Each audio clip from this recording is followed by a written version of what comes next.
നമസ്കാരം. Angamaly little flower ആശുപത്രി വർഷങ്ങളായി വലിയ നഷ്ടത്തിന്റെ കണക്കിലൂടെയാണ് മുന്നോട്ട് പോകുന്നത്. എന്നാൽ എറണാകുളം ലിസി ആശുപത്രി പോലുള്ള ഒരിളവും ആർക്കും കൊടുക്കുന്നില്ല. നിർമ്മാണ പ്രവർത്തനങ്ങൾ ധാരാളം നടക്കുന്നുമുണ്ട്. ഒരു ഭാഗത്തു നിന്നും പണിയുക, പിന്നാലെ പൊളിക്കുക എന്ന രീതിയിലാണ് കാര്യങ്ങൾ നടക്കുന്നത്. ഇപ്പോൾ ഹോസ്പിറ്റലിൽ ഡയറക്ടർ പ്രമുഖ വിമത വൈദികനും വിവാദ നായകനുമായ ഫാദർ തോമസ് വൈക്കത്ത് പറമ്പനാണ്.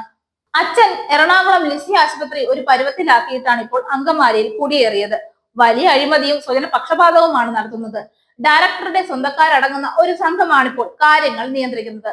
ലിസി ആശുപത്രിയിലെ വിവാദ പർച്ചേസ് മാനേജറെ ലിറ്റിൽ ഫ്ലവർ ഹോസ്പിറ്റൽ നിയമിച്ചു.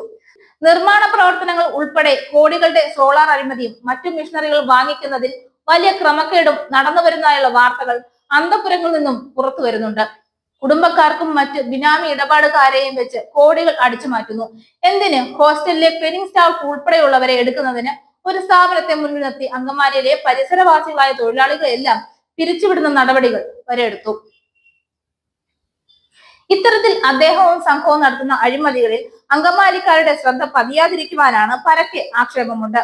ഡയറക്ടർ നിരന്തരം വിദേശയാത്രകൾ നടത്തുന്നതിൽ വലിയ ദുരൂഹതയുണ്ടെന്ന് ചില ജീവനക്കാർ പറയുന്നു. കോടികളുടെ ഇൻവെസ്റ്റ്മെന്റ് വിദേശത്ത് ചിലർ വഴി നടത്തുന്നുണ്ടെന്നും ആ പണം അതുപോലെ തന്നെ തിരിച്ച് ഇവിടെ വലിയ പലിശയ്ക്ക് ഹോസ്പിറ്റലിൽ തന്നെ നിക്ഷേപിക്കുന്നതാണ് ഈ വിമത വൈദികന്റെ സ്ഥിരം ശൈലി എന്നാണ് ആരോപണം.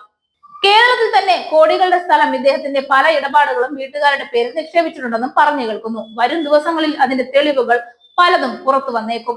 വൈക്കത്ത് ഏതൊരു കൊച്ചുകുട്ടിയോടും ചോദിച്ചാൽ അറിയാവുന്നതാണ് വൈക്കത്ത് പറമ്പിൽ ഫാമിലിയുടെ ഈ അടുത്ത കാലത്തുള്ള വളർച്ച. ചുരുക്കത്തിൽ ആശുപത്രിയിലെ നിയമനങ്ങൾ, പർച്ചേസ്, നിർമ്മാണങ്ങൾ ഉൾപ്പെടെ അതിരൂപത നേതൃത്വം അന്വേഷണം നടത്തണം. സഭയുടെ സ്ഥാപനങ്ങൾ കൊള്ളയടിക്കാൻ ഇനിയെങ്കിലും ആർക്കും അവസരം നൽകരുത്.